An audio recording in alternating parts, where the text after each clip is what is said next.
Every soul is Gurudasa.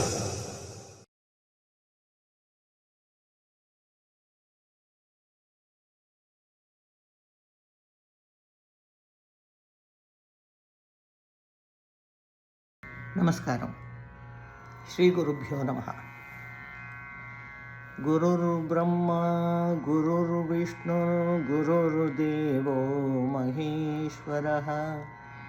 గురుః సాక్షాత్ పరం బ్రహ్మ తస్మై శ్రీ గురవే నమః.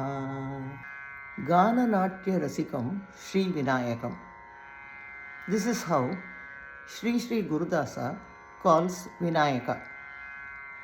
Usually, when we hear Ganam and Natyam, our mind associates it with Saraswati, goddess of all fine arts, or Shiva in the form of Nataraja, who does the cosmic dance. As I wondered about this, it struck me that Sri Adi Shankara Bhagavatpada has started his Ganesha Bhujangam focusing primarily on Nritya Ganapati, a joyful, vivid picture of Ganapati's dancing form.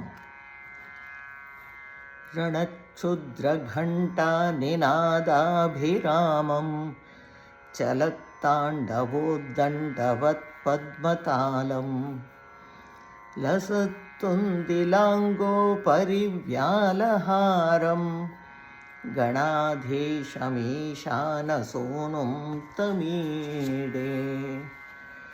It says, I praise the leader of all the Ganas, son of Ishana, that is Shiva, who appears pleased by the sweet sounds of tinkling small bells, who looks like a raised stalk while doing the Tandavam, his lotus feet putting Thalam to the rhythm, and who has a snake garland shining over his belly.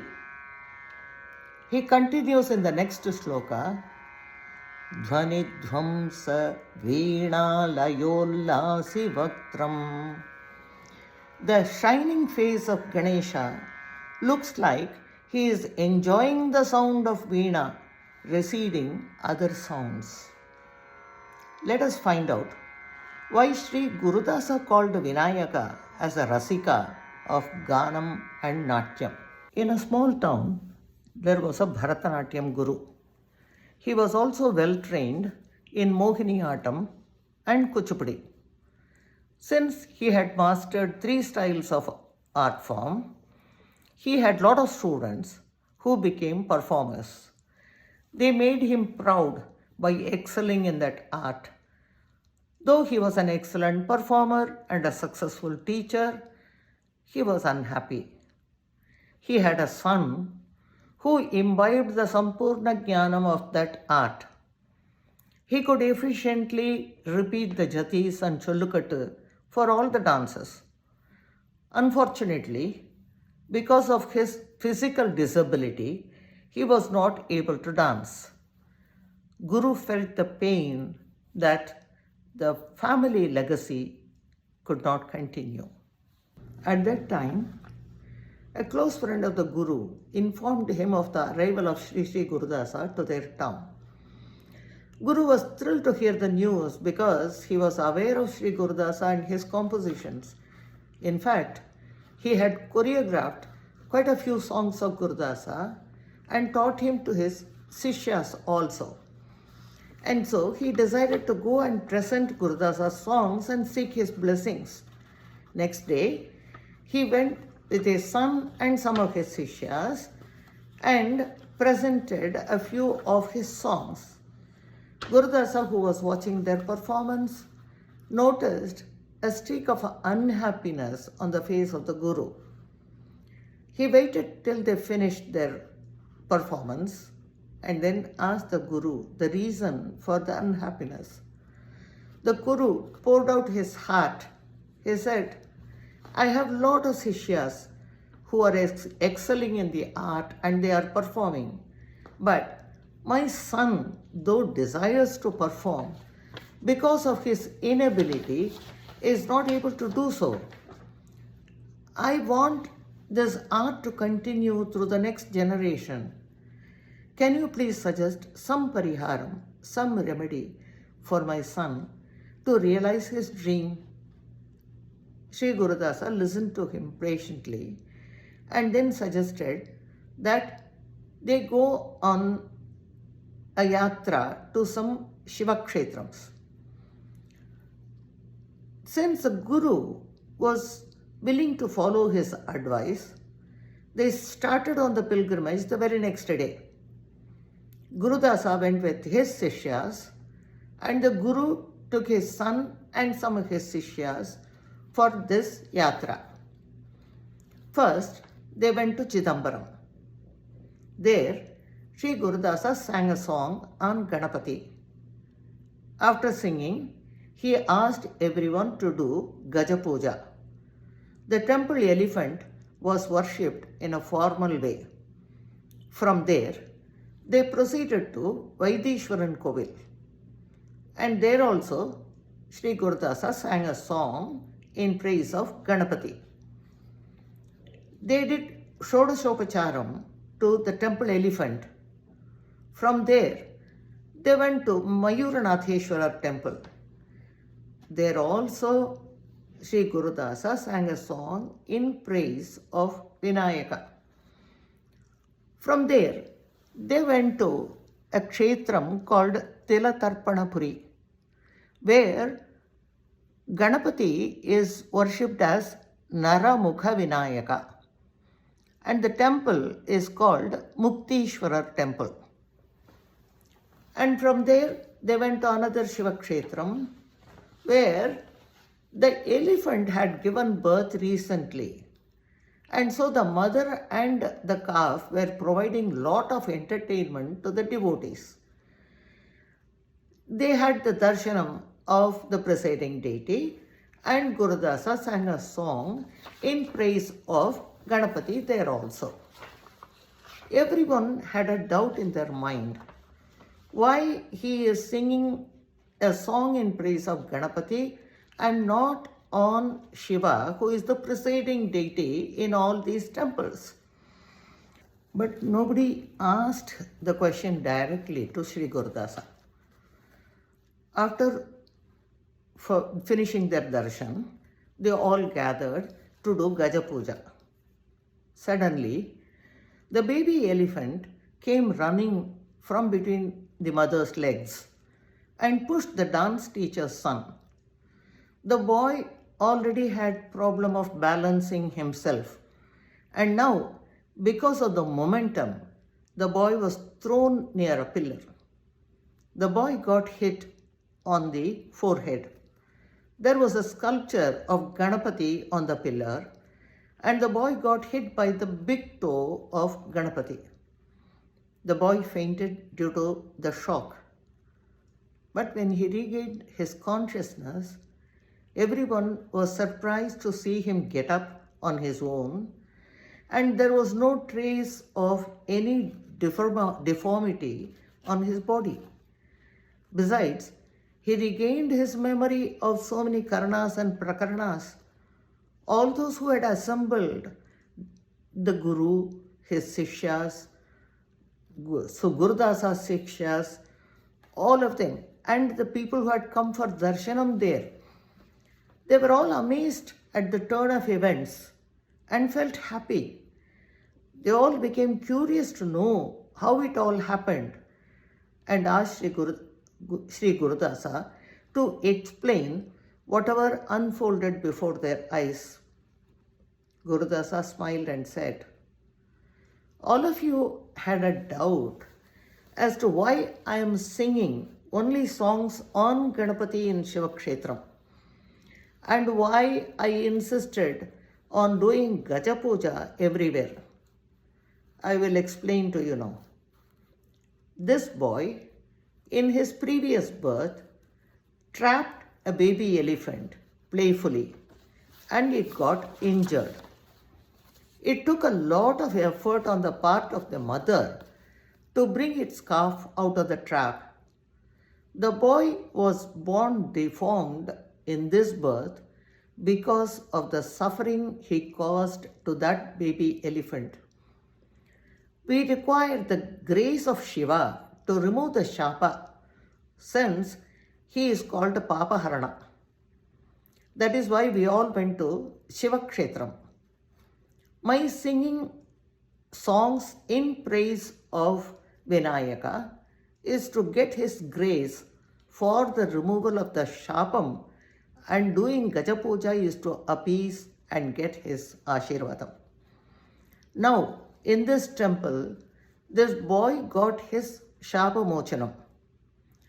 Though the elephant pushed him by accident, the end result was for him to get rid of his deformity. After explaining to all as to why the boy was born with deformity, Sri Gurudasa went on to explain the connection between Vinayaka and Bharatanatyam. We all know that Shiva is the iconic representation of Bharatanatyam. That is why we worship Nataraja form of Shiva during Shalanga Puja at the start of a recital with Pushpanjali, during Arangetram, etc. This is the way of offering one's bhakti and shraddha to God. Gurudasa said that Ganesha is a great dancer, rather a pioneer for the dance form. He was the Manasa Putra of Parvati. In the song Gana Natya Rasikam, Sri Gurudasa describes him as Jnanamba Manasa Kalpita Vigraham. Parvati created a form that came to her mind as a boy who will be a bodyguard to her. Parvati represents Lasya Natanam. Will not her Manasaputra, created with her Shakti, be capable of dancing? Of course, he inherited the genes of Lasya Natanam from Parvati. Parvati was attracted to Shiva's dance. The story goes that Shiva danced in front of Himavan as Sunatana before seeing Parvati. Being pleased with his dance, when Himavanta asked Shiva what he wanted, Shiva asked for the hand of Parvati in marriage. As any parent would look for a son-in-law who will be supportive of their daughter's talents, Himavan was happy to give Parvati in marriage to Shiva. When that Shiva is Ardhanarishwara, will not the child inherit that talent? It is said, Shruti Mata Layaf Pita. The song starts with the word Ganam, which stands for Shruti, which is Devi who created Ganesha. Only then he uses the word Natyam, though the story is about the dance. Ganesha's mother Parvati, who does Lasya Natanam, and Shiva, who does different types of dance, namely Ajapa Natanam, Unmatta Natanam, Taranga Natanam, Kukkuta Natanam, Bhrangi Natanam, Kamala Natanam, Hamsa Natanam, Manduka Natanam, besides Tandavam, when he is his father. When Vinayaka is Shiva Shaktya-yuktaha, will he not be a great dancer? Ganesha combines the DNA of Shiva and Parvati. When Shiva beheaded Ganesha in a fight, an elephant's head, that of Gajasura, was fixed to that body. There are 3 different stories in the Puranas for this incident. In the first story, Gajasura, the son of Mahishasura, was creating lot of problems for Devas because Mahishasura was killed by Chamunda. Gajasura wanted to take revenge on the Devatas for killing his father. Devas approached Shiva to save them from the atrocities of Gajasura. So Shiva killed Gajasura and his head was kept on Ganesha. The skin of Gajasura was worn by Shiva as a dress and came to be known as Gaja Charmambaradhari, though he is Digambara. Another story goes like this. The rishis and munis of Kashi were puffed up with pride because of their sadhanas. Both Shiva and Narayana wanted to teach them a lesson. So Shiva came down as Bhikshatanar and Vishnu came down as Mohini to Kashi.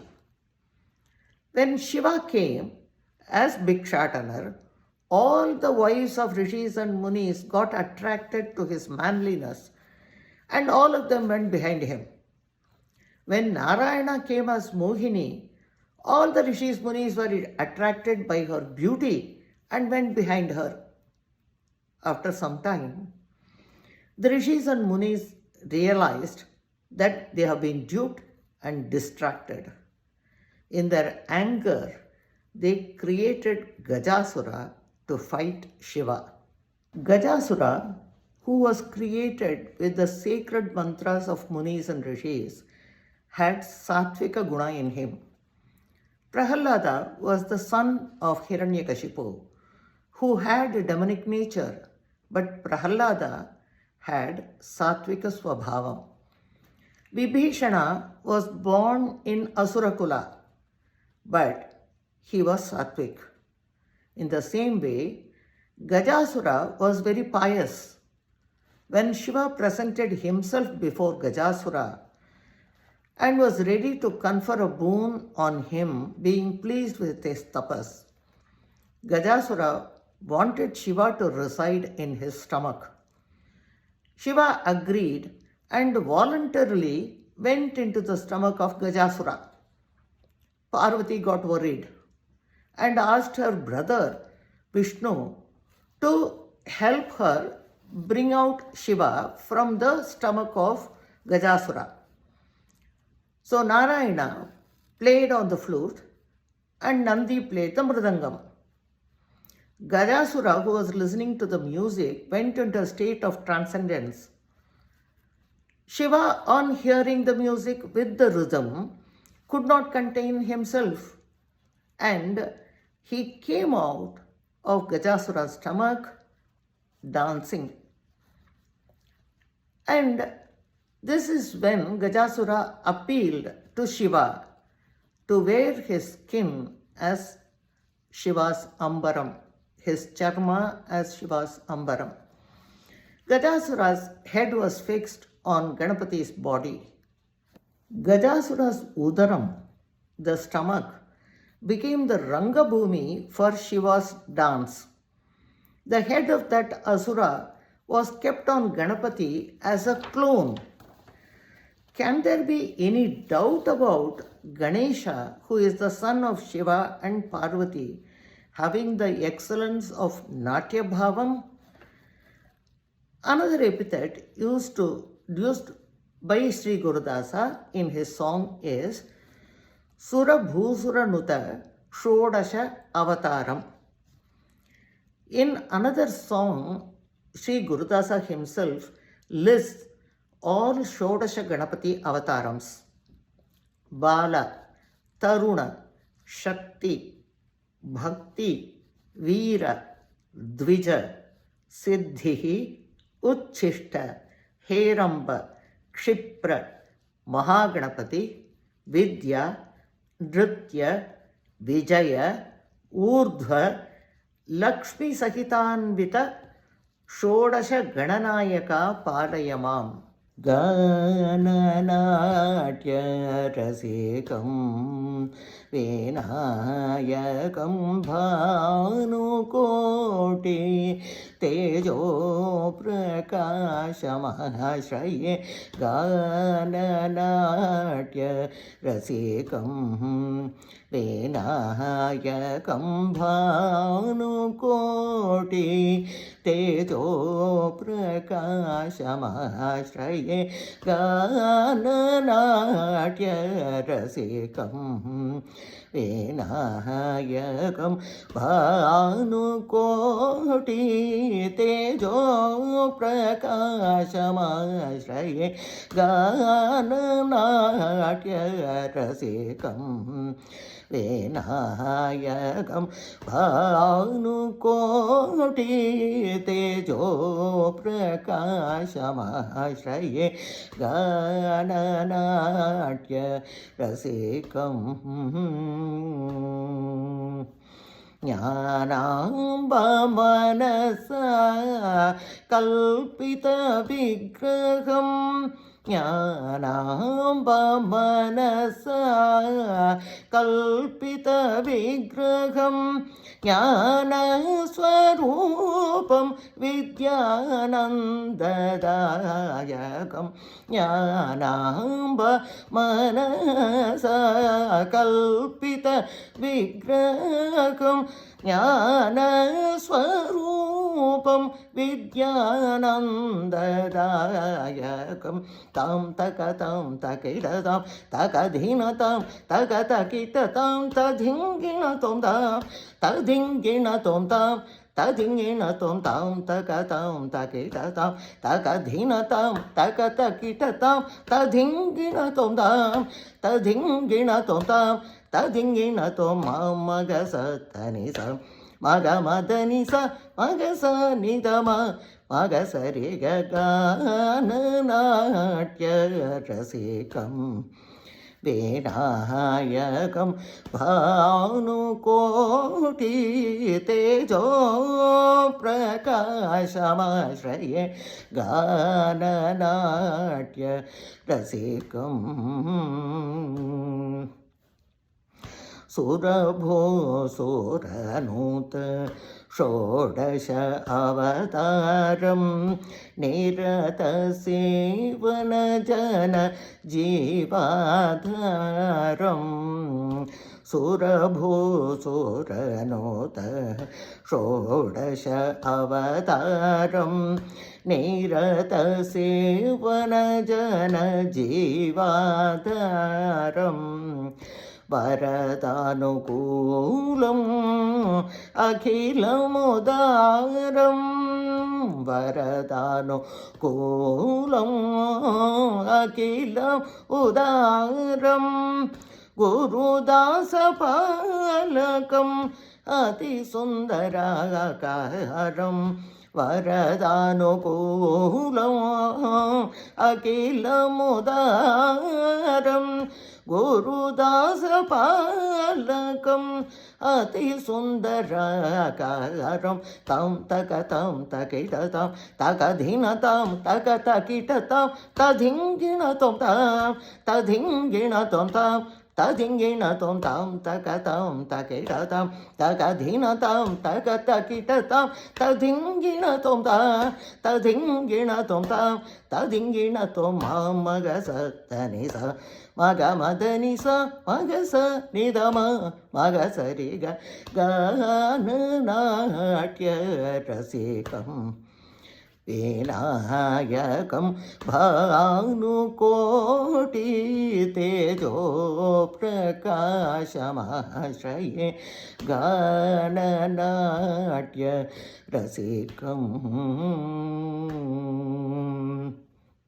Let us all pray to that Vinayaka, who is the Rasika of Ganam and Natyam, whose brilliance, the Prakasham, is equal to that of Koti Bhanu, whose Vigraham, the form, is created by the mind of Jnanamba, who is the embodiment of knowledge, Jnana Swarupam, who bestows the Anandam of Atma Vidya, who is the Adhara, the basic support for all the devotees who worship him always, Nirata Sevaka Jana Jivadharam, who bestows boons, Varadanukulam, one who protects Gurudasa, Gurudasa Palakam.